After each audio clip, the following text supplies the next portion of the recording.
कांग्रेस को एक बार फिर बड़ा झटका लगता हुआ नजर आ रहा है। पूर्व सांसद कांग्रेस के अरविंद शर्मा ने बीजेपी की सदस्यता ले ली है।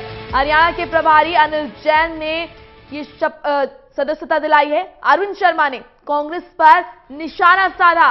बीजेपी की सदस्यता लेने के बाद सर्जिकल स्ट्राइक के विरोध पर सवाल खड़े किए गए। कांग्रेस की तरफ से इस पर बोलते हुए नजर आए अरविंद शर्मा।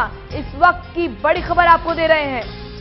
कांग्रेस के पूर्व सांसद अरविंद शर्मा बीजेपी की सदस्यता ले चुके हैं और दिल्ली में हरियाणा भवन में उन्होंने बीजेपी की सदस्यता ली। इसी के साथ आपको बता दें कि बीजेपी की सदस्यता लेने के तुरंत बाद उन्होंने कांग्रेस पर निशाना साधा।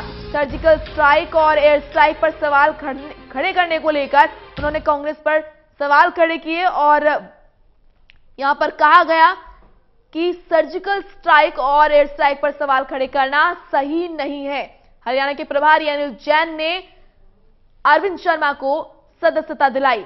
अरविंद शर्मा ने कांग्रेस पर निशाना भी साधा।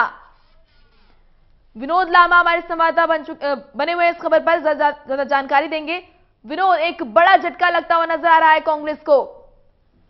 देखिए, कांग्रेस के लिहाज से भी उतना शायद कहना सही नहीं होगा, क्योंकि 2014 के विधानसभा चुनावों की अगर बात करें तो अरविंद शर्मा एक लंबे समय से कांग्रेस से नाता तोड़ चुके थे और बहुजन समाजवादी पार्टी की तरफ से एक चेहरा बनाया गया था, प्रभारी बनाया गया था उन्हें, और 2014 की पूरी छूट के साथ बीएसपी से लड़े थे।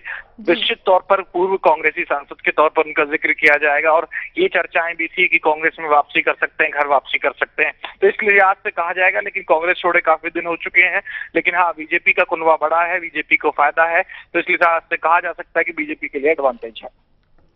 बिल्कुल, लेकिन आधिकारिक तौर पर यहां पर किसी प्रकार की कोई बात नहीं हुई थी विनोद, और अब क्योंकि उन्होंने खुले तौर पर सदस्यता ले ली है बीजेपी की, तो ये एक बड़ी बात है। हाँ, निश्चित तौर पर जैसे मैंने कहा कि कांग्रेस से नाता पहले छोड़ दिया था और उनका जिक्र जब भी किया जाएगा, उनका बायोडाटा अगर कहीं जाएगा तो निश्चित तौर पर 2 बार कांग्रेस की टिकट पर सांसद भी रहे थे, तो निश्चित तौर पर कांग्रेस के लिहाज से झटका कहा जाता है। लेकिन ओवरऑल जो पिछला ट्रैक रिकॉर्ड है उसमें बहुजन समाज पार्टी को भी जोड़ के देखना होगा, क्योंकि इससे पहले मैंने कहा कि पिछले चुनाव में प्रभारी बन के पूरे हरियाणा में एक तरह से चेहरा थे, बड़े चेहरा, ब्राह्मण चेहरा के तौर पर बीएसपी ने दाव खेला था। और ओवरऑल जो बीजेपी की आप बात कर रहे हैं तो बीजेपी के लिहाज से बीजेपी के लिए एक बड़ी सफलता। बिल्कुल, और कद्दावर नेता माने जाते हैं कांग्रेस के, और यहां पर बीजेपी को फायदा मिलता हुआ नजर आ रहा है। बीजेपी के लिए अच्छी खबर है विनोद।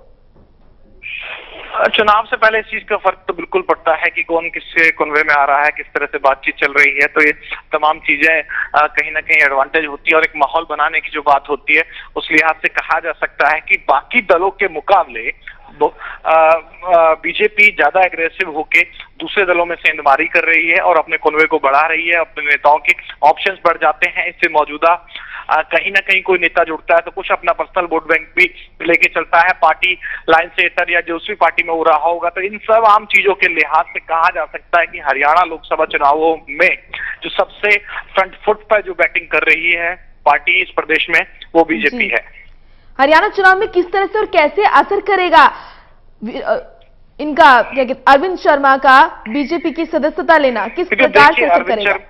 देखिए, करनाल और सोनीपत दोनों लोकसभा सीटों से वो चुनाव लड़ चुके हैं, वहां उनका प्रभाव माना जाता है। एक ब्राह्मण चेहरे के तौर पर रामविलास शर्मा को छोड़कर बीजेपी के पास हरियाणा में कोई बहुत बड़ा ब्राह्मण चेहरा नहीं था।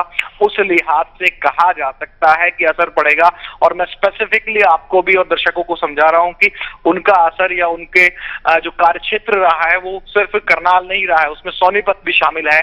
तो अगर इस कद का कोई नेता जो 2 लोकसभा सीटों पर लगातार एक्टिव रहा है, लोगों के बीच में रहा है, वो बीजेपी में शामिल होता है तो इन दोनों ही लोकसभा सीटों पर फायदा पहुंचा सकता है।